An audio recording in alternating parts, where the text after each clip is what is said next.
Bonjour et bienvenue au Régional, votre bulletin d'information locale dans la vallée du Richelieu, présenté par TVR9. Cette semaine, à l'émission, M. Normand Lécuyer, directeur général des productions de La Coulisse. Mme Karine Mercier, de l'Institut de technologie agroalimentaire du Québec. Dr. Alexandre Mathieu, du CI3S de la Montérégie-Est. M. Richard Pelletier, bénévole de la méga-vente de livres annuels de Saint-Basile-le-Grand. Mme Amélie Poirier-Bordua, de l'entreprise Cyrel AMP. Finalement, M. Benoît Fontaine, président des éleveurs de volailles du Québec. Je m'appelle Marc-Antoine Harvey et je serai votre animateur pour cette édition du Régional. Bonne émission!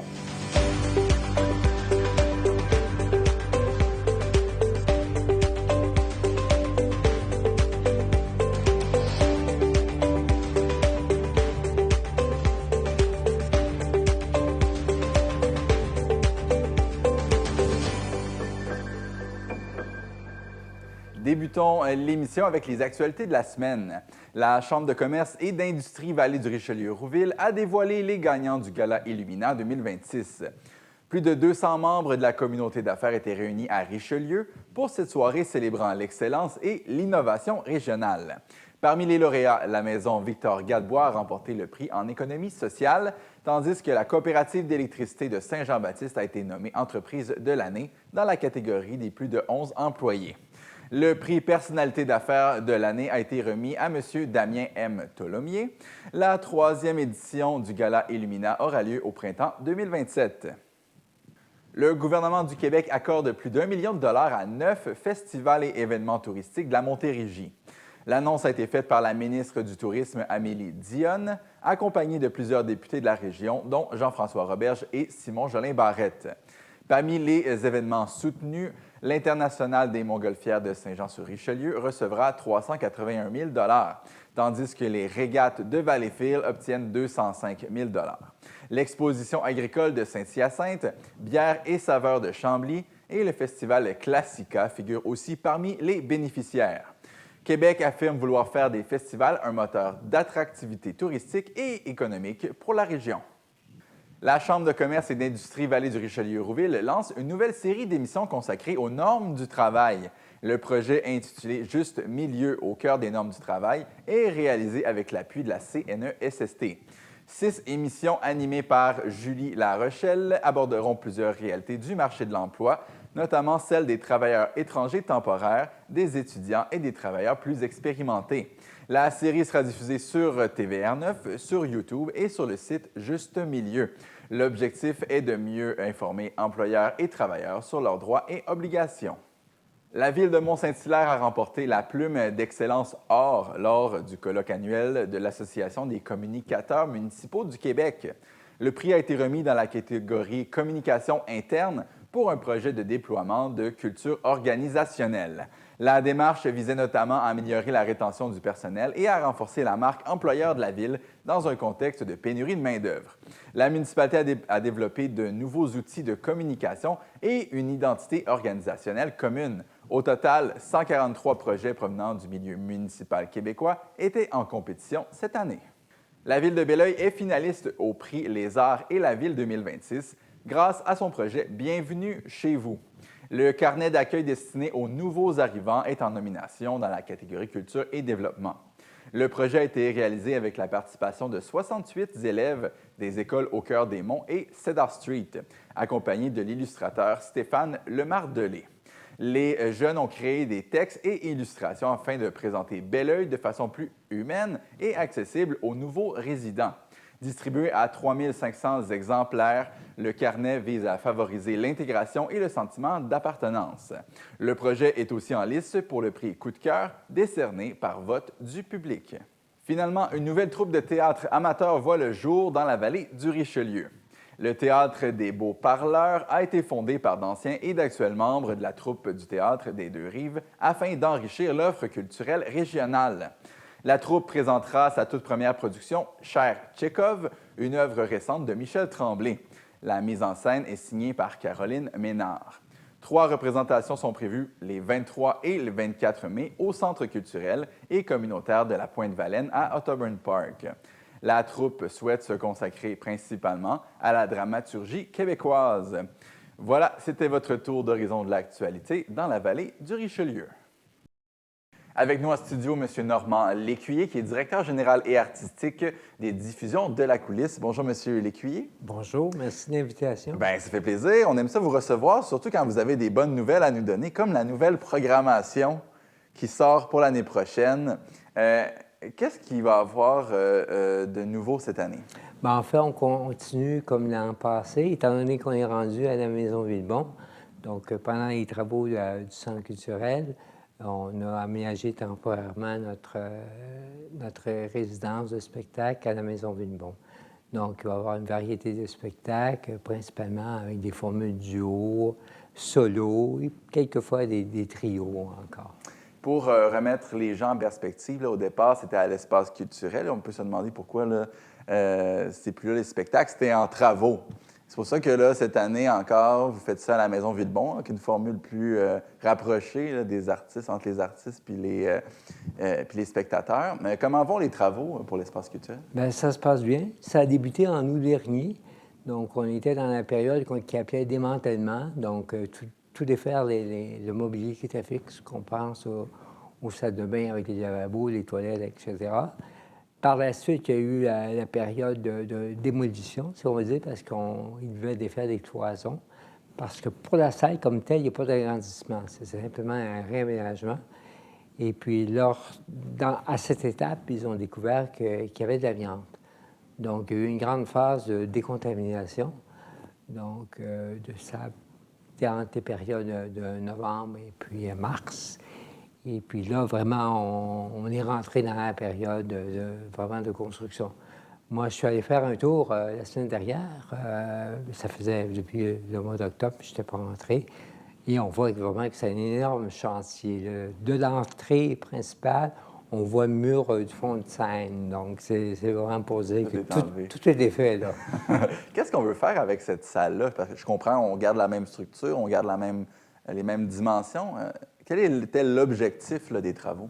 Par rapport à la salle, il y a comme deux volets. Donc, il y a la transformation de la salle qui va permettre d'avoir une salle multifonctionnelle. Donc, on enlève la pente pour retrouver le plancher plat d'origine qui permettra une configuration encore à l'italienne, c'est-à-dire des fauteuils fixes à formule théâtre, lesquels seront sur des gradins rétractables. Et lorsqu'on ferme les gradins, on retrouve un plancher pour mettre les formules cabaret ou encore des spectacles qui seront à formule qui permettront d'être debout ou avec la nouvelle génération qui aime danser sur la musique. La génération aime danser, peut-être? D'autre part, avec l'agrandissement du foyer, il y aura un deuxième étage pour l'aménagement d'un studio qui sera principalement dédié pour les créations de l'arrière-scène, théâtre, jeune public. On a hâte de voir ça. Je comprends, on n'a pas encore une idée du moment là, où tout ça allait être prêt. C'est encore en évolution. Il faut dire que, on sait quand les travaux commencent en construction, mais voyez-vous, je n'ai pas encore d'échéancier fixe pour pouvoir avoir une date de retour de programmation de spectacle. Parce qu'avant de débuter les spectacles, on devra intégrer le bâtiment, s'installer, installer les équipements, tout ce qui est la technique. Il y aura une période de rodage aussi pour s'adapter au lieu, pour pouvoir faire des tests. Donc, il y aura comme une période qu'on va appeler rodage de spectacle avant une ouverture officielle et le lancement d'une programmation aussi. Ah, ça reste beaucoup de travail, mais en même temps, c'est excitant comme ça d'avoir un nouveau lieu tout neuf à explorer comme ça. Bien, ça va être stimulant parce qu'en même temps, on va pouvoir offrir une gamme de spectacles qu'on n'offrait pas par le passé, qu'on pense en formule cabaret où on pourra avoir des soirées d'humour dans le pur formule de stand-up. D'autre part, comme je vous mentionnais tantôt, avec des formules où on peut danser, donc il y aurait des soirées DJ et puis des trucs comme ça. Donc, on est tout en train de réfléchir aux possibilités. Puis non seulement on réfléchit, mais une fois qu'on sera dans le lieu, on pourra voir aussi toutes les autres possibilités qui seront possibles. Entre-temps, vous déplacez à la Maison Villebon, une salle d'environ 60 places. L'année prochaine, 2026-2027, la programmation. Qu'est-ce qu'il va y avoir de nouveau là, comme spectacle? Bien, on maintient encore un certain nombre de têtes d'affiche, qu'on pense à Stéphanie Boulay, qui vient présenter son spectacle en formule duo, France d'Amour, qui vient de sortir un album Symbiose, quoiqu'elle est en duo avec plusieurs artistes non connus, mais elle sera vraiment en duo avec son guitariste. Il y a Guy Bélanger, en blues, qui a lancé un album enregistré au studio Abbey Road qui s'appelle Postcards from London. Donc ça sera un spectacle vraiment de blues pour les amateurs avec de nouvelles pièces et puis des pièces connues. Luc de la Rochelière, qui célèbre ses 40 ans de vie artistique, propose une formule dans un style duo guitare, dans une ambiance de feu de camp. Donc, on se disait qu'on pourrait allumer le foyer à Villebon, donc en ouvrant les fenêtres parce qu'il fait chaud. Marie Dupré proposera deux spectacles lors d'un week-end. Génique Fournier, un spectacle de Noël. Donc, on passe à travers une variété de spectacles, aussi des découvertes. Je pense à la formation Bluegrass de Big Goose String. Donc, ça, c'est vraiment un beau coup de cœur qu'on a eu. Quelles sont les différences dans le recrutement des artistes lorsqu'on a une salle plus petite comme ça? Est-ce que c'est plus facile parce qu'il y a moins, c'est plus intime ou c'est plus difficile? Comment ça se passe? Bien, c'est sûr qu'il y a toujours des événements auxquels on participe, qui sont des conférences. Je pense entre autres à Rideau, qui était un événement incontournable pour les diffuseurs. Mais on a un réseau de contacts et des liens avec les agents et des producteurs qu'on a depuis de nombreuses années. Et puis, pendant cette période de transition, ils nous ont dit, bien, on va vous donner un coup de pouce pour pouvoir vous offrir des artistes qui pourra vraiment offrir une formule tout à fait intime avec des têtes d'affiche. C'est quoi leur réaction aux artistes après avoir passé à la Maison Villebon? Est-ce qu'ils sont surpris de la proximité? Bien, en fait, c'est une belle aventure. L'artiste arrive et dit « Oh, c'est 60 places, OK, c'est petit, c'est intime. » Mais laissez-moi vous dire qu'après le spectacle, l'artiste est renversé parce qu'ils vivent des moments assez uniques. Ils voient les spectateurs dans les yeux, même ceux de la dernière rangée. Donc, pour eux, ça devient un événement mémorable. C'est pas juste un spectacle, c'est une fête, dans le fond.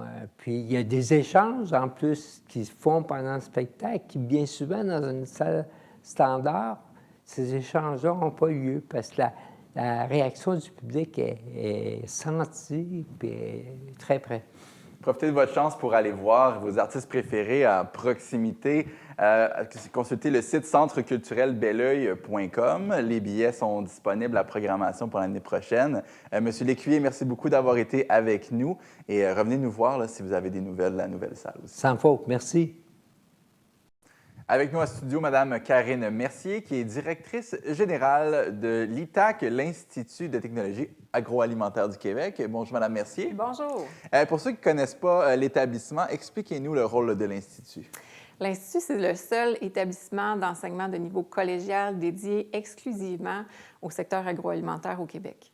Donc, on offre 7 programmes techniques, donc ce qu'on connaît les DEC, les diplômes d'études collégiales, dans des secteurs qui sont tous apparentés, dans le fond, à l'agriculture, l'agroalimentaire. Donc, c'est assez varié quand même. Donc, par exemple, quelle formation?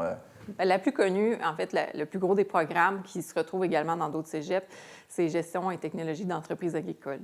Donc, une personne qui veut travailler comme agriculteur dans son entreprise ou dans l'entreprise de quelqu'un d'autre, on va vraiment lui apprendre les bases de comment bien gérer une entreprise. Associé à ça, pas très loin, il y a les techniques de production animale.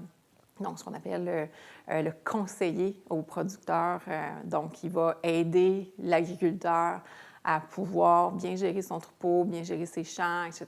Donc, c'est les deux principaux, mais il y a tout un volet aussi qui est l'agroalimentaire. Nous, on fait vraiment de la terre à la table. OK. Donc, là, je vous ai parlé de la terre, mais ça va jusqu'à la table, donc la transformation des produits pour que ça devienne quelque chose de consommable par le consommateur. Donc, ça aussi, c'est un autre gros volet. Puis là, je pourrais vous parler de tout le secteur horticole. On a de l'horticole ornemental, maraîcher, le génie mécanique aussi lié au secteur des fermes. Donc, c'est assez vaste. C'est assez vaste, mais ce qui est de particulier, c'est qu'il y a une hausse record des inscriptions pour 2026. Qu'est-ce que vous pensez qui explique là, cet engouement-là pour ces métiers-là? Je pense qu'on avait un gros travail pour devoir démystifier c'est quoi les métiers qui sont associés au secteur agroalimentaire. Quand on parlait aux jeunes, puis on leur disait c'est quoi pour toi travailler sur une ferme, la plupart avaient la même idée de bien, les familles sont tracteurs. Mais c'est tellement différent maintenant. Ça a énormément évolué. Il y a énormément de technologies. Puis, quand on commence à expliquer, bien, c'est quoi ces différents métiers-là, les gens, moi, j'ai toujours rêvé je me suis toujours intéressée à, par exemple, tout ce qui est la transformation alimentaire, c'est très peu connu. Beaucoup de gens vont s'en aller en technique diététique parce que c'est la technique qui tourne autour de l'alimentation. Mais nous, on a la technique de procédé qualité des aliments, c'est comment on va bien produire la chips. Tout le monde mange des chips, mais comment ça se fait? C'est quoi la bonne manière de les faire pour que ça demeure santé, pour que ça demeure sécuritaire? Donc, quand on a commencé à parler de ça, on faisait faire, par exemple, des bubble tea aux jeunes. Bien, c'est de la chimie alimentaire. Ça s'apprend chez nous, ça, comment faire ça. Fait que je pense qu'on a eu une approche beaucoup plus centrée sur expliquer c'est quoi les professions, les métiers que tu peux faire si tu viens étudier à l'ITAQ. Puis ça semble porter fruit. Bien, vous parlez des jeunes, justement. Vous avez fait une journée porte ouverte. Il y a plus de 300 jeunes secondaires, 3e, 4e secondaire qui sont venus vous voir. Pourquoi c'est important, justement, pour ces jeunes, d'en parler avec ces jeunes-là, de leur faire découvrir des jobs, des métiers qu'ils n'avaient jamais vraiment réfléchi? Bien, vous l'avez nommé, hein? C'est de leur faire découvrir. L'Institut est quand même bien établi à Saint-Hyacinthe, puis bien des gens ne savent pas qu'on est là, qu'on existe. Des fois, on est à côté de la faculté de médecine vétérinaire, donc on est un petit peu confondus. On n'est pas un cégep non plus, on est vraiment un institut à part. Et de les amener, bien, ça leur permet de découvrir justement tous ces secteurs-là, parce que les installations dont on dispose, c'est quand même impressionnant. On a une ferme-école, on a des usines alimentaires, on a tout un complexe de serres, on a des garages de mécanique. Donc, quand on les amène dans l'Institut, ce qu'on leur dit sur, bien, tu peux faire des bubble tea, bien là, ils le voient, ils peuvent le faire, ils peuvent le vivre. Puis c'est là que des fois, on allume la petite flamme qui fait que ce jeune-là, en secondaire 3 ou 4, il dit « Hey, moi, j'aimerais ça m'en aller travailler là-dedans. » Parlez-moi d'une journée normale pour un étudiant. Là. Vous avez expliqué que vous avez des infrastructures spéciales. Ça peut ressembler à quoi? L'idée qu'on se fait d'un étudiant de cégep, ça ressemble beaucoup à ça. Donc, il y a tout le secteur vie étudiante, ils peuvent jouer au pôle, être avec des amis. Il y a des cours réguliers, hein, ils peuvent être dans une classe très normale, suivre un cours théorique. Puis, toute la partie pratique. Ce qui nous différencie vraiment, c'est qu'on a beaucoup, beaucoup de formations qui sont très pratiques. Les laboratoires. Donc, le jeune qui peut-être suit un cours de régie de troupeau de vaches, bien oui, il va aller pendant son cours à la ferme, puis là, ils vont faire des analyses peut-être sur l'alimentation que la vache a eue aujourd'hui, est-ce que son lait a produit assez de protéines, etc. Donc, on est très terrain. Puis, à travers ça, bien, des fois, il y en a qui vont dire, bien, moi, j'ai l'occasion aussi de travailler sur le site, hein, parce qu'une ferme, ça s'entretient. Donc, ceux qui, des fois, n'ont pas beaucoup d'expérience dans le secteur agricole, bien, ils vont en profiter pour avoir un emploi aussi à l'ITAC. Puis là, bien, tout ça, s'entremêle, puis ça fait qu'une journée, c'est une journée bien remplie souvent. Est-ce que souvent, vous l'avez abordé, est-ce qu'il y a beaucoup d'élèves qui viennent de nulle part, qui n'ont aucun contact avec le monde de la ferme, ou c'est souvent des fils déjà des gens qui sont dans le domaine? Ouais. Traditionnellement, ça a été beaucoup ça, hein, des enfants qu'on appelle de la relève apparentée. Donc, papa, maman ont une ferme, puis ils veulent reprendre la ferme. Ça, c'est le modèle qu'on le voit le plus. Mais depuis plusieurs années, je vous dirais peut-être une dizaine d'années, le pourcentage change. Récemment, on était environ à 40 d'étudiants dans nos programmes agricoles qui ne viennent pas du tout du secteur de la ferme. Donc, des étudiants qui viennent du centre-ville de Montréal, puis qui disent, moi, là, ça m'intéresse, je veux travailler pour l'alimentation au Québec. Puis il dit, j'ai un projet, aidez-moi à mettre sur pied ce projet-là.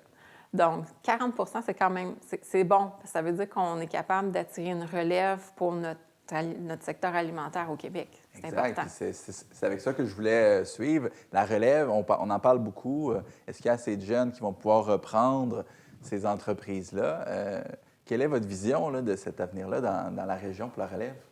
Bien, il y a de grands défis parce que quand on regarde les dernières données, l'âge moyen des agriculteurs au Québec, si je me souviens bien, est autour de 55-56 ans. Ça veut dire qu'il y a beaucoup de fermes qui vont devoir avoir des repreneurs prochainement. Puis il y a toutes sortes de modèles qui existent. Hein, puis ça, on l'enseigne. Quand tu n'as pas de ferme, tu n'as peut-être pas de sous pour partir, tu peux être un repreneur d'une ferme. Il y a plusieurs organismes qui sont là pour aider les jeunes, dans le fond, dans ce projet-là. Donc, oui, c'est un défi. Si on parle du secteur agroalimentaire, si on veut rester autonome au Québec, il faut qu'on ait de la relève et c'est pour ça qu'on travaille fort puis qu'on est très content quand on a des bons résultats sur nos demandes d'admission. Bien, vous devriez être content en ces temps-ci parce que c'est certain que vous en avez. Si vous connaissez des jeunes qui s'intéressent à la nature, qui veulent faire un travail utile pour les gens, puis se reconnecter avec la Terre, je vous invite à communiquer avec l'ITAC sur votre site Internet, itaq.ca. Madame, merci beaucoup d'avoir été avec nous aujourd'hui, puis bon succès pour l'année prochaine. Merci beaucoup, c'est un plaisir. On accueille maintenant en studio la docteure Alexandre Mathieu, qui est médecin conseil à la Direction de la santé publique de la Montérégie. Bonjour, docteur Mathieu. Bonjour. On veut parler d'un sujet qui touche particulièrement notre région, aussi qui est important en Estrie, c'est le cas des ratons laveurs. On a eu dans les nouvelles, on a trouvé des ratons qui avaient des signes de rage. Pourquoi on souhaite avertir la population là, des dangers associés à ces ratons-là? Bien, premièrement, la rage, c'est une maladie qui peut atteindre tous les mammifères, ce qui inclut les humains. Donc, présentement, oui, on la trouve chez les ratons laveurs, mais le risque qu'elle soit transmise à un humain est présent. Puis, il faut faire attention parce que c'est une maladie virale qui est vraiment mortelle dès que les symptômes se développent. Donc, c'est important d'agir en amont pour éviter de s'exposer, puis c'est ça, prévenir là, des morsures, des griffures. On reviendra au comportement, justement, à éviter. Mais c'est ce qui m'a surpris, moi, c'est la mortalité de cette maladie-là, parce qu'on n'est pas souvent confronté à ça. T'sais, on sait qu'il y a des vaccins pour prévenir ça. Qu'est-ce qui fait que cette maladie-là, à un certain point, n'est plus traitable? Oui, bien, donc les vaccins, dans le fond, présentement, on peut vacciner les animaux, puis c'est ce que le ministère de la Faune est en train de faire, des interventions de vaccination qui ont lieu l'autre bord de la rivière, à Otterburn Park, à Mont-Saint-Hilaire, entre autres. Mais, dans le fond, par exemple, si l'humain se fait mordre par un animal qui pourrait avoir la rage, on a une petite fenêtre d'intervention où on peut donner des vaccins avant que la personne développe des symptômes. Ça s'appelle la prophylaxie post-exposition, puis c'est important de l'avoir rapidement après une exposition comme une morsure. Puis après ça, si la prophylaxie post-exposition n'est pas reçue, elle est très efficace d'ailleurs, c'est là que la personne peut développer des symptômes, puis dès que les symptômes apparaissent, on n'a pas de traitement, donc la mort va s'en suivre malheureusement. OK, donc il n'y a pas de temps de niaiser, là. On va Exactement. pas... On se fait mordre, on ne va pas écouter le hockey. Non, c'est important. On va à l'hôpital. Soit de consulter un professionnel de la santé qui peut être à l'hôpital ou les CLSC aussi, ou même si l'accès est difficile, on peut appeler Info Santé au 811 pour recevoir des soins, des conseils. Vous l'avez dit au début de l'émission, ça peut toucher tous les mammifères. Est-ce que c'est important de faire attention à nos animaux de compagnie? Oui, ils sont aussi, eux, à risque. Donc, c'est important qu'ils soient vaccinés contre la rage, s'assurer que leur vaccination, elle est à jour, les chats, les chiens. Puis, il faut faire attention à tous les animaux sauvages. C'est pas juste les ratons, il y a aussi les chauves-souris qui peuvent avoir la rage. Il peut y avoir d'autres animaux sauvages aussi. Tous les animaux sauvages, puis même, par exemple, un chien errant, un animal inconnu. Donc, il faut faire attention là, à ne pas s'exposer, à rester loin, garder ses distances. Est-ce que c'est vrai qu'un animal infecté avec cette maladie-là peut un peu être dénaturé? Là, est-ce qu'on remarque que cet animal-là est bizarre, fait un comportement erratique ou il peut être normal, puis si on se fait mordre, bien là, on a quand même le problème? C'est vrai que c'est Parfois, on se dit, ah, l'animal est en bonne santé, il n'y a pas de problème, c'est correct, mais non, la rage peut être transmise même si l'animal a de l'air en bonne santé, que son comportement est normal. On a en tête le portrait typique de la rage, qui est l'animal enragé, qu'on dit, un peu foufou, agressif, il peut perdre l'équilibre, mais ce n'est pas toujours le cas. Oui, si on voit des animaux comme ça, c'est important de les déclarer. On peut contribuer à la surveillance comme ça pour pouvoir les tester puis justement trouver, comme on l'a fait présentement, tous les ratons laveurs qui sont atteints de la rage. Mais si vous faites mordre par même un animal qui a l'air en bonne santé, c'est important aussi de consulter pour recevoir la prophylaxie. Est-ce qu'il y a des cas qui ont été dénombrés dans la région? Oui, là, depuis, on a un foyer actuellement dans le sud de la Montérégie, de l'Estrie. Depuis la dernière année, on a eu plus de 100 cas de ratons laveurs, puis on voit que le foyer se répand. Donc, ça se rapproche d'ici. On a eu des cas à Saint-Mathias-sur-Richelieu. On vient d'avoir un cas à Saint-Jean-sur-Richelieu. Donc, le foyer se répand, d'où nos messages de vigilance, de faire attention, puis de connaître quoi faire aussi. Il ne faut pas paniquer. Il n'y a pas eu... Ça fait longtemps qu'il y a eu un cas de rage chez les humains, mais c'est important de savoir quoi faire pour prévenir, justement. Comment vous faites pour le trouver, ces ratons laveurs-là? Est-ce que c'est les gens qui vous appellent? Est-ce que vous les trouvez, ils sont déjà décédés? Comment ça fonctionne? Oui, la population contribue beaucoup aux efforts actuellement par rapport au foyer de rage. Donc, déclarer les cas, soit des animaux qui sont morts ou qui ont des comportements étranges. Puis c'est le ministère de la Faune qui collecte les animaux, qui les analyse pour voir la répartition, justement. L'autre manière aussi que la population peut contribuer, actuellement, il y a une interdiction de déplacer plusieurs animaux sauvages, dont les ratons laveurs. Puis c'est vraiment important de respecter ça parce que on ne veut pas prendre, par exemple, un raton laveur qui est dans le foyer présentement, qui a la rage, puis l'amener beaucoup plus loin. Là, on répand énormément le foyer, donc c'est vraiment important de ne pas les déplacer. Beaucoup de précautions à avoir avec ces petits animaux-là. Est-ce qu'il y a moyen, est-ce qu'il faut s'en faire? Est-ce que la situation peut dégénérer puis ça peut devenir un problème plus important, vous pensez? Bien, actuellement, on met tout en place pour essayer de contrôler. La population a sa part à jouer aussi, nous aide beaucoup. Et puis, l'important, c'est de savoir quoi faire. Je pense qu'il ne faut pas s'affoler, mais quand on sait c'est quoi la rage, qu'on connaît les risques, puis qu'on met en place les mesures pour essayer de ne pas attirer les ratons sur son terrain, par exemple, il ne faut pas les nourrir, essayer de ne pas s'exposer, de ne pas se faire mordre, se faire griffer à ce moment-là. Puis savoir si ça arrive, quoi faire, consulter. Donc, à ce moment-là, on a tout en notre pouvoir pour agir puis pour limiter les dommages. Pour les personnes qui nous écoutent là, puis qui ont des personnes dans leur famille ou des plus jeunes enfants, est-ce que c'est important d'avoir cette discussion-là avec eux? C'est peut-être eux qui vont voir le raton, ils vont penser que c'est un gentil animal comme ils ont vu à la télé. Là. Est-ce que c'est important de faire ça? Tout à fait, vraiment. Vous mettez le doigt là-dessus. Il faut en parler aux gens autour de nous, que tout le monde ait l'information, puis particulièrement les enfants qui pourraient ne pas savoir, les trouver bien cute, puis ils sont bien cute, là. Mais les pandas, vraiment... les petits pandas. Oui, les petits pandas. Mais vraiment, il faut faire attention. Il faut enseigner aux enfants de ne pas s'approcher, de le dire à un adulte s'il voit des animaux autour d'eux qu'ils ne connaissent pas. Donc oui, vraiment très important. Beaucoup plus d'informations sur le site du ministère de la Santé. Dr. Alexandre Mathieu, merci beaucoup d'avoir été avec nous. Je rappelle, vous êtes médecin conseil à la direction de la santé publique de la Montérégie. Faites attention à la maison, puis revenez nous visiter là, si vous avez plus d'informations dans le futur. Merci beaucoup. Bonjour à vous tous et toutes. Bienvenue une fois de plus à Saint-Marc-sur-Richelieu. Quel bonheur d'être ici aujourd'hui sur cette magnifique ferme qui célèbre en fait ensemble une belle réussite agricole et environnementale. Je vous avoue que je suis encore aussi fière pour vous, en fait, pour remettre ce prix Mérite Terreau qui est bien plus qu'un prix en argent. C'est aussi de démontrer à quel point c'est important de travailler sur notre territoire et aussi pour notre précieuse eau.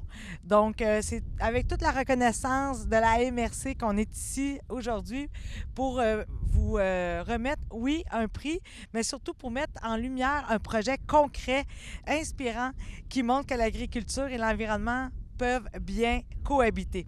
Donc, c'est beau à voir et merci à vous, M. Enfield. Je vais passer la parole à M. Lavallée. Merci, Mme Nadeau. Donc, au nom de la MRC, je féliciterais M. Marc-Antoine Hintefille, la ferme Hintefille à Saint-Marc, d'avoir pour se mériter un prix de 2 500 $ offert par la MRC. Également, une somme de 165 $ offert par un collaborateur qui est le groupe Agri-Conseil. Une somme qui peut être utilisée en formation ou tout autre conseil. Également, je voudrais porter à l'attention que Marc-Antoine, ce n'est pas son premier projet. On peut remarquer ici, à l'entour du champ, il y a une haie brise-vent, une stabilisation des berges basses avec une implantation de saules. Donc, merci Marc-Antoine de porter attention à notre environnement comme ça, de faire le petit plus qui fait la différence. Merci. Merci, félicitations. Merci beaucoup. Vraiment. Ça me fait plaisir parce que, de mon point de vue, si tout le monde faisait sa part, petit bout par petit bout, ça ferait une grosse différence.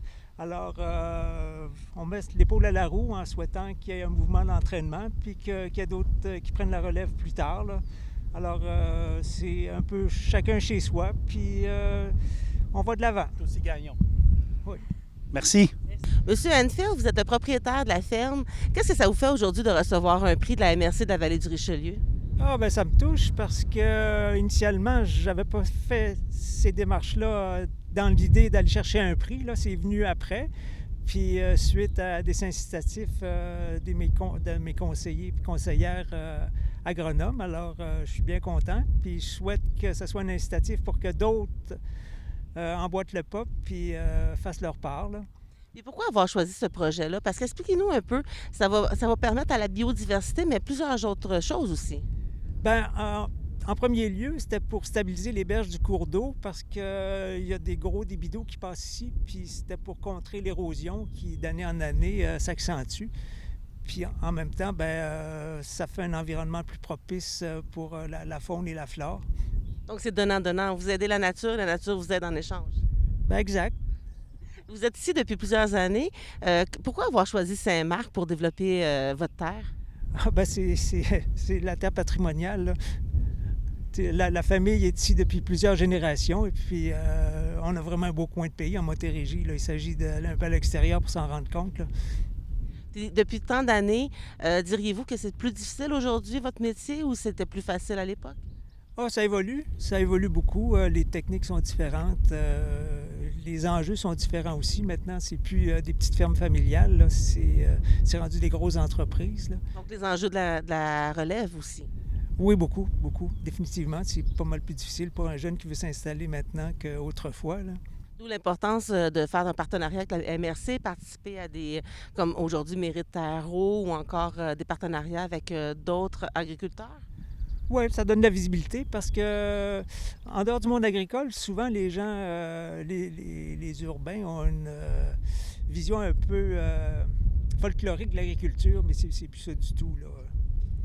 Il faut se mettre au goût du jour. Oui, exactement. Puis ça évolue très vite. C'est comme dans le reste, là. La technologie, des fois, on a de la difficulté à suivre, là. Bien, merci beaucoup, M. Hintefille, puis félicitations encore pour votre prix. Bien, ça me fait plaisir.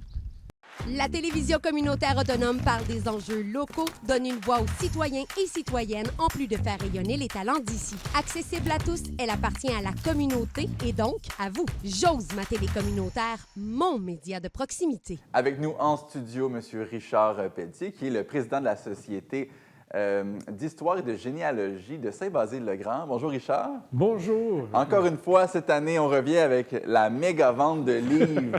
Oui. La 15e édition, quand même. Ça fait 15 ans que vous faites ça. Oui. Le thème reste le même, de la poussette à la marchette, c'est ça?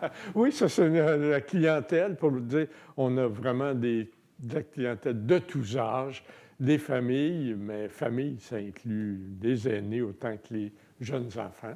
Ça se passe à l'Arena à Saint-Basile-le-Grand, 10 rue Bella Vista. Cette année, ce sera le 30 et le 31 mai 2026. Comment ça se déroule, cette vente de livres-là? Parce que je sais que c'est beaucoup attendu, hein, dans la communauté, même des gens d'ailleurs de Saint-Basile qui ont hâte d'aller à cet événement-là. Qu'est-ce qui crée cet engouement-là? Le choix, on a à peu près 20 000 livres à offrir, le petit prix de 1 à 2 $ et également l'organisation. c'est un événement plaisant, agréable, mais surtout organisé. Vous n'arrivez pas avec des livres pêle-mêle, c'est classé, c'est des catégories. Si vous cherchez des guides de voyage, vous trouvez des guides de voyage. Si vous cherchez des dictionnaires, si on en cherche encore, mais les romans par ordre alphabétique d'auteur, c'est important. Donc, c'est organisé et il y a des gens sur le plancher pour vous aider puis vous rendre ça encore plus facile. C'est un travail qui dure toute l'année, Oui. de trier ces livres-là, les récolter. Vous estimez à combien de livres recevoir? Puis comment vous décidez quel livre vous allez mettre en vente ou pas? On reçoit à peu près une quarantaine de contenants, de caisses, de livres par semaine, des dons de citoyens, là. Alors, il y a une équipe, on n'attend pas à la fin de l'année pour classer ça. Donc, il y a des bénévoles qui recueillent ces livres-là dans des points de dépôt, à la bibliothèque ou encore à la paroisse. Puis, on a une équipe de bénévoles qui fait une sélection. Évidemment, il faut que les livres soient en bon état, hein? Des beaux livres qu'on vend, en bon état, pertinents. Personne veut un vieux livre d'informatique démodé ou même des encyclopédies. On veut éviter d'avoir trop de doublons. Le Code da Vinci, c'était peut-être intéressant, mais on n'en garde pas 40 copies. 2, 3, ça va être assez pour... Alors, parce qu'on veut offrir de la variété aux gens, des livres pertinents, des livres qu'ils souhaitent acquérir. Alors, c'est le travail qui se fait toute l'année. Qu'est-ce qu'on fait avec les autres livres là, qu'on ne garde pas? Ça dépend encore. Les livres défraîchis, recyclage. Des livres qui sont vraiment pas pertinents du tout, là. Comme je disais, un vieux livre d'informatique ou l'horoscope d'il y a 3 ans. Ça risque d'aller au recyclage aussi, parce qu'on ne peut pas le donner à un autre organisme qui va faire mieux que nous, là. Alors, sinon, on les redonne et c'est quelqu'un qui s'occupe de les redonner soit à un autre organisme, parfois des maisons pour personnes, pour des aînés qui veulent faire un roulement dans leur bibliothèque. Alors, quand on a des doublons, ces doublons-là peuvent très bien servir à d'autres. Vous recevez environ 15 000, 20 000 livres par année. Est-ce qu'il arrive... Le double de ça, parce que c'est ce qu'on vend. Ça, c'est ce que vous vendez. C'est ce qu'on vend. On a de la misère à se le calculer tellement c'est gros. Oui. 40 000 livres. Est-ce que ça arrive des fois que vous trouvez des livres rares ou des livres surprenants là, qui sont restés en mémoire? Oui, ça arrive. On a en vente des livres anciens et des livres rares. Je me souviens qu'on a reçu au moins Mein Kampf d'Adolf Hitler, là, une édition. Là, ça avait été un livre très interdit ancienne. à une certaine époque? Pardon? Ça avait été un livre interdit à une certaine époque? Oui, mais nous, c'était une édition avant ça, où est-ce que c'était même une lecture recommandée. On s'entend. Avant la guerre, avant. Oui, bien avant la guerre. Mais ça, c'est un exemple, mais ça peut être des très anciens livres de recettes, là, mais dans les premiers là, qui étaient... Ça va être intéressant, ça, Oui, avec oui. des ingrédients plus vieux, on remet ça à la mode. Oui, alors, on a une table, donc, de ces livres anciens, ou des livres plus rares. Quel est le rôle des bénévoles? Vous comptez beaucoup sur une équipe pour vous aider. À quel point c'est important que les gens viennent vous aider pour que ça soit une réussite? Oui, alors on a des bénévoles qui travaillent toute l'année, on vient d'en faire mention, mais pour l'événement lui-même, ça prend beaucoup de gens. On a à peu près 35 bénévoles là, dont on a besoin. Alors il y a l'installation des livres, les placer sur les tables, justement, que ce soit facile accueillant. Pendant la vente, d'accueillir tous les clients, de les guider, de les aider, parce qu'il y en a qui ont les mains encombrées, alors il faut les aider puis mettre de côté. Des gens à la caisse, des gens... On a besoin des gens pour tout ça. Et après. Surtout après, une fois que tout le monde est passé au travers Oui. des livres, il faut les remettre dans les boîtes, ces livres-là. Oui, oui. Évidemment, ça se fait de façon beaucoup plus, plus facile que la mise en place, là. Alors, on a besoin de moins de bénévoles, mais on en a besoin quand même, c'est important, après l'événement, le lendemain. C'est beaucoup de travail pour vous, mais en même temps, ça fait une grande source de financement pour la plupart de vos projets. Quel est l'impact ensuite pour vous, là, la Société d'histoire, d'avoir fait cette vente de livres-là? C'est la source principale de financement. C'est la grande source de financement et c'est ce qui finance tous nos projets, que ce soit pour l'archivage, pour toute la préservation, la mise en valeur lorsqu'on fait des expositions ou des publications. Vous savez, une publication, c'est 10 000, 20 000 de frais. Tout le travail est bénévole. Alors, ça ne sert pas à payer des salaires, là. Tout notre travail est entièrement bénévole. Mais le matériel, l'impression, les imprimeurs, ça coûte cher. Alors, tout ça, c'est ces revenus-là qui servent à payer ça. Monsieur Pelletier, on va suivre cette grande vente-là avec beaucoup d'intérêt. À toutes les années, ça suscite beaucoup de visites. Les gens en parlent. Je vous rappelle les dates. Le samedi 30 mai, le dimanche 31 mai, le 10 rue Bella-Vista à Saint-Basile-le-Grand. Merci beaucoup d'avoir été avec nous. Je vous souhaite encore d'avoir beaucoup de plaisir avec ça, là. Je sais que c'est comme une grande fête lorsque ça commence. Ça se sent de la façon dont vous le parlez. Puis je suis sûr que ça va être un autre succès cette année. On vous attend nombreux. Merci. Donc, en studio avec moi, Amélie Poirier-Bordua, directrice marketing et du développement stratégique chez Cyrel AMP, une entreprise de Belleuil. Bonjour, Madame Poirier-Bordua. Allô, ça va bien? Oui, ça va bien, vous? Oui, merci. Donc, vous êtes ici avec nous aujourd'hui pour nous parler de votre entreprise est en train de vivre quelques petits enjeux. Vous en avez parlé quand même dans les médias récemment. Quels enjeux sont-ils? En fait, en ce moment, on a plusieurs enjeux, comme vous venez de le mentionner, là, mais on a vraiment un enjeu, tout d'abord, avec la main-d'œuvre. Donc, il y a plusieurs changements politiques d'immigration, puis avec les travailleurs étrangers qui ont eu lieu dans les derniers mois, ce qui fait en sorte que d'ici 2026, on devrait perdre environ 30 de notre effectif, donc 24 travailleurs qu'on ne pourra pas renouveler en raison des nouvelles mesures, justement, qui ont été mises en place. Donc ça, c'est un des premiers enjeux. Puis par la suite, il y a également les mesures tarifaires qui ont été mises sur tous les produits d'aluminium, d'acier et autres par le gouvernement américain, ce qui fait en sorte de vraiment venir freiner notre croissance là, chez Cyrel AMP.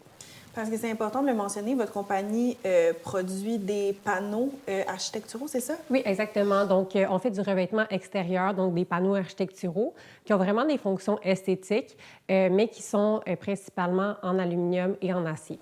Et c'est parce que ces produits-là, vous allez les chercher aux États-Unis, c'est ça qui se passe? C'est pas exactement ça, en fait. Nous, on va venir importer la matière première, soit de la Chine ou des États-Unis. Puis par la suite, 30 de notre revenu vient justement de nos clients américains. Donc, une fois que c'est fabriqué à l'interne à Belleuil, c'est par la suite envoyé aux États-Unis. Puis c'est là qu'on a des mesures tarifaires qui sont imposées à nos produits. Donc, c'est plus difficile de vendre dans ces moments-là, puis donc de faire des profits. Quelle est la réalité, outre ça, d'une compagnie qui vient de Belleuil, de survivre dans cette atmosphère un petit peu politiquement difficile? Oui, c'est sûr que ça a créé beaucoup d'instabilité au cours des dernières années, puis derniers mois, plus précisément. Mais en gros, qu'est-ce qu'on observe, c'est que l'instabilité était surtout lorsque Donald Trump n'arrêtait pas de tergiverser. Je vais mettre des tarifs de 50, 25 et autres. Donc, c'est là qu'on a vraiment vu que l'incertitude venait gagner nos clients américains. Mais par la suite, je dirais que ça s'est quand même relativement stabilisé. C'est sûr que nous, à l'interne, on ne va pas venir payer les droits de douane. C'est-à-dire que c'est nos clients qui vont assumer la majorité, en fait, l'entièreté des droits de douane.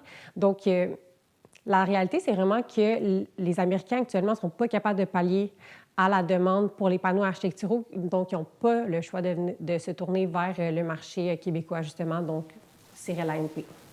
Puis, le fait que vos clients payent ce frais de douane-là, est-ce que ça fait en sorte que vous en perdez des clients? Est-ce qu'il y en a qui ne sont pas prêts à le payer? Oui. Donc, effectivement, il y a un de nos gros clients qu'on avait depuis quelques mois qui a décidé de cesser toutes ses activités au Canada. Donc, il y avait un bureau à Toronto, a décidé de couper justement les ponts avec le Canada. Donc oui, ça fait mal, mais ça nous pousse vraiment à aller chercher d'autres clients, à être innovatifs. Donc on essaie également de se diversifier pour ne pas mettre justement tous nos œufs dans le même panier.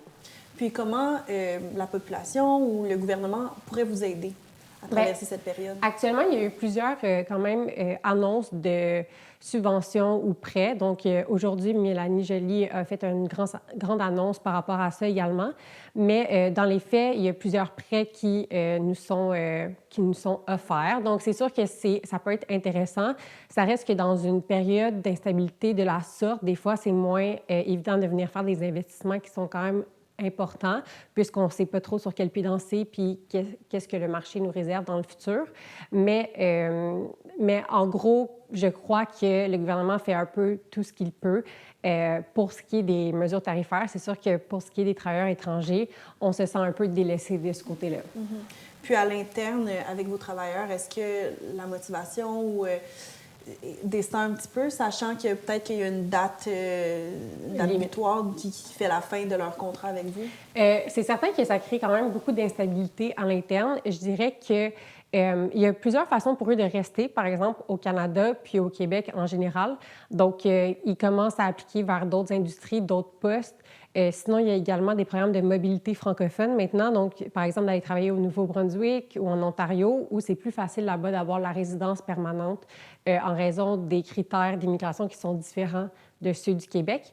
Donc, malheureusement, pour nous, la réalité, en tant que directrice de Cyril AMP, c'est sûr que ce ne sera pas facile dans les prochains mois, mais il y a quand même de l'espoir pour ces personnels de rester au Canada, puisque le son de cloche est quand même assez clair. S'ils ne trouvent pas d'alternative, ils veulent quand même rester au Canada. Donc, ça va créer d'autres types d'enjeux dans les prochains mois, certainement. Puis, à long terme, qu'est-ce que ça aurait l'air pour Cyril AMP si ces enjeux-là persistent? On essaie de ne pas trop y penser, pour être bien honnête avec vous, mais c'est certain qu'on prévoit, on a plusieurs scénarios, mais on prévoit des fois une décroissance puisque ces travailleurs-là, ne pourront pas être renouvelés. Bien, ça va faire en sorte qu'en ce moment, on n'est pas capable de pourvoir ces postes-là avec des travailleurs de type québécois pur laine, si je peux dire comme ça. Donc, on prévoit devoir justement refuser des contrats. Donc, on se prépare un peu pour une décroissance. On a toujours été agile dans les dernières années, mais c'est un peu nos pires scénarios ressemblent vraiment à une décroissance. Puis malgré tout ça, vous soutenez quand même le club de soccer, malgré toutes vos difficultés, vous soutenez le club de soccer de la Vallée du Richelieu. Pourquoi? Bien, malgré tout ce qui se passe, puis c'est pas la première fois qu'il y a des, j'allais dire péripéties, c'est pas le bon terme, mais des enjeux économiques, politiques et autres. C'est quand même important de redonner à la société. Puis à la communauté de la Vallée du Richelieu. Exactement. Personnellement, j'ai eu la chance d'évoluer dans ce club-là pendant plus de 15 ans. Puis, je sais à quel point le sport, c'est très important pour les jeunes. Souvent, c'est un échappatoire à d'autres voies qui pourraient être un peu moins bonnes pour eux. Donc, pour notre part, c'est vraiment important de venir justement s'impliquer, donner des fonds pour qu'ils puissent avoir quand même des bons programmes pour que les jeunes puissent être motivés, puis justement rester dans le sport, puis rester actifs. Est-ce que ça fait longtemps que vous avez cette association avec le club de soccer? Ça fait quand même plusieurs années. Donc, à la base, le fondateur de Cyril AMP était également président du club de soccer de la Vallée du Richelieu. Puis par la suite, Cyril a commencé à faire des commandites annuelles. Là. Donc, on parle de plus de 10 ans en arrière. Là. Donc, c'est vraiment important pour nous, cette cause-là. Donc, vous redonnez à la communauté de la Vallée du Richelieu. Qu'est-ce que vous aimeriez que la Vallée du Richelieu fasse pour vous soutenir présentement? Bien, c'est certain que pour notre part, là, on fait quand même beaucoup de représentations auprès des gouvernements et autres pour justement sensibiliser les gens à la réalité des travailleurs étrangers en ce moment, puis qu'est-ce que ça signifie aussi pour les entreprises québécoises. Donc, c'est certain que d'avoir l'appui des gouvernements locaux, mais également de la population, c'est très important pour nous, puis également pour l'intégration des travailleurs, puisque le plus que ces gens-là se sentent la bienvenue, le mieux ça va aller pour la communauté québécoise en général. Donc, voilà. Donc, Madame Poirier-Borduas, merci beaucoup d'avoir été avec nous aujourd'hui et d'avoir mis en lumière les enjeux d'une compagnie de Belleuil. Merci beaucoup. Merci.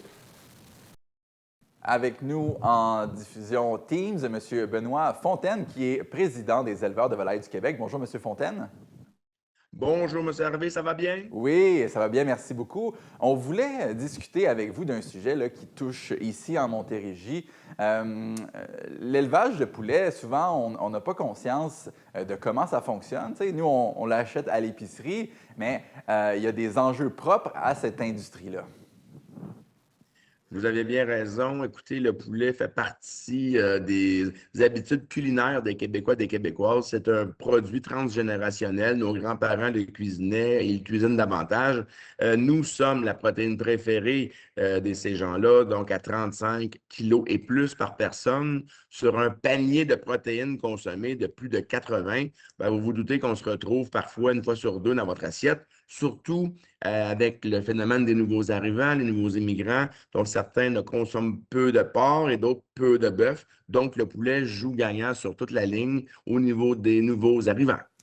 Comment on fait pour élever un poulet aussi clairement que ça? Écoutez, le poussin vit 21 jours dans sa coquille. Ça n'a jamais changé. La technologie n'a pas pu faire accélérer ça. C'est la période d'incubation. Donc, les poussins, pour la petite histoire, M. Harvey, aucun poussin ne naît le samedi, dimanche et le mercredi. Donc, tous les poussins au Québec naissent lundi, mardi, jeudi, vendredi. Ils arrivent à la ferme à un jour. Donc, les 622 producteurs de poulets et les 160 de dindons, avec un parc immobilier de 2000 poulaillers répartis dans 249 villes et villages de Percé jusqu'à Gatineau, nous recevons des poussins à tous les jours et nous les élevons le temps requis pour fournir le produit nécessaire et désiré par l'acheteur. Combien de temps que ça prend environ pour qu'un jeune poussin devienne un poulet mature? Ça dépend du marché. Si on prend un produit de rôtisserie, je nommerai pas les restaurants, mais vous les reconnaissez. On parle surtout d'un mâle. Il sera élevé entre 35 et 38 jours. Et dans le cas de sa sœur, pour des produits un peu plus de panure et de désossement et de poitrine désossée, ben écoutez, on peut parler entre 32 et 35 jours d'élevage. C'est une industrie qui est encadrée par la gestion de l'offre. Pourquoi c'est important, ce système-là, pour les éleveurs du Québec? Écoutez, la gestion de l'offre, c'est un outil essentiel et le gouvernement fédéral l'a reconnu l'année passée. Même le roi Charles, dans la langue de Molière, a reconnu que la gestion de l'offre était importante et faisait partie de l'ADN des Canadiens. Donc, la gestion de l'offre, c'est quoi? C'est 5 productions. Donc, le pouce, dans le fond, les 5 doigts de la main, le pouce, c'est le lait. Ensuite, il se suit les 4 plumes, donc le poulet, le dindon, les œufs d'incubation à poulet et les œufs de table que vous mangez le matin avec du bacon et des toasts. Donc, la gestion de l'offre, c'est encadre ces 5 productions-là. C'est une entente qu'on a depuis 1970, 74, 78 et dans les années 80 au niveau de l'incubation. Le gouvernement, en échange de fermer, de protéger les frontières contre les produits étrangers, nous, on s'assure de produire la quantité nécessaire à un prix nécessaire pour avoir une marge afin de vivre sur nos fermes sans subvention. Donc, la gestion de l'offre, c'est ça. Donc, on n'est pas fermé aux échanges que le Canada fait avec les autres pays, évidemment, parce que le pays est un pays exportateur. Et d'ailleurs, on n'exporte même pas 2 de notre production dans le poulet. Donc, c'est vraiment marginal. C'est des marchés de niche.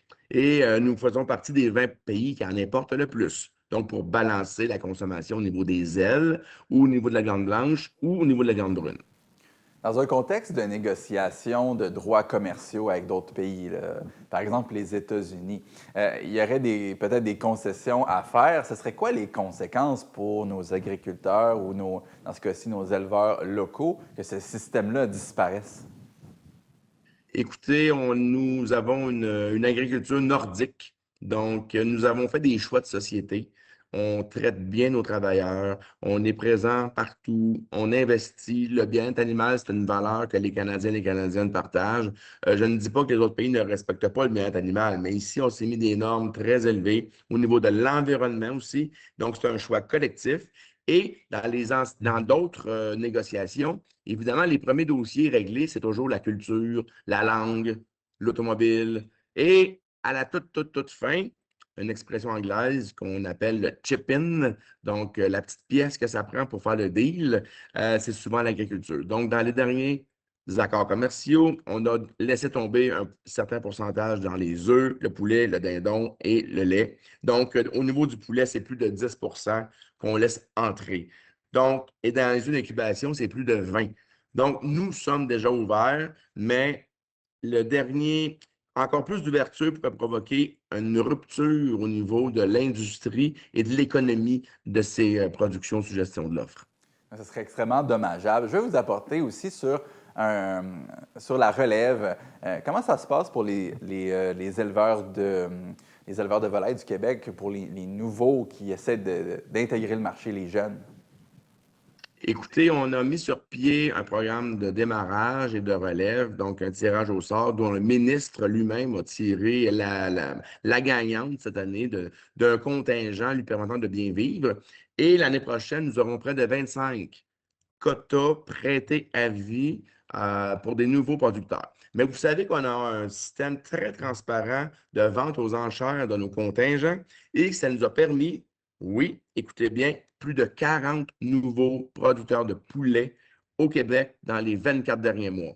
Aucune autre industrie agricole peut se vanter d'avoir mis au monde 40 et plus nouveaux producteurs. Le ministre était d'ailleurs très, très, très impressionné.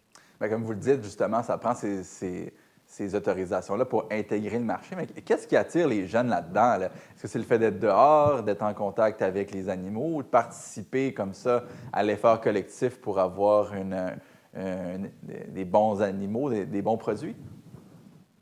Écoutez, l'élevage du poulet et du dindon, ça se fait dans des bâtiments aérés, clairs, propres, nettoyés plusieurs fois par année entre chaque lot. Donc, je pense que c'est une production qui intéresse, qui attire les gens. Et comme vous avez dit d'entrée de jeu, le poulet fait vraiment partie de l'ADN culinaire des Québécois. On le voit dans les restaurations rapides. Les nouveaux mets qui sont mis en marché, c'est rarement avec la protéine de bœuf, mais plus souvent avec le poulet. Donc, chez McDonald's, pour ne pas nommer, le nouveau Big Mac au poulet, c'est quelque chose quand même. Le poulet prend la place du bœuf tout partout. Donc, c'est vraiment impressionnant. Monsieur Fontaine, je rappelle, vous êtes président des éleveurs de volailles du Québec. Merci beaucoup d'avoir pris le temps de démystifier cette industrie-là avec nous. On en consomme beaucoup du poulet au Québec et j'espère qu'on pourra continuer à le faire et surtout d'avoir de la qualité, là, comme vous l'avez bien expliqué. On va continuer notre bon travail et merci de l'invitation. Bonne fin de journée. Voilà, c'est ce qui complète l'émission pour cette semaine. Je vous rappelle que si vous avez des commentaires ou des suggestions à nous faire parvenir, écrivez-nous à l'adresse info@tvr9.com. Sinon, on se retrouve la semaine prochaine pour une nouvelle édition du Régional. Bonne semaine!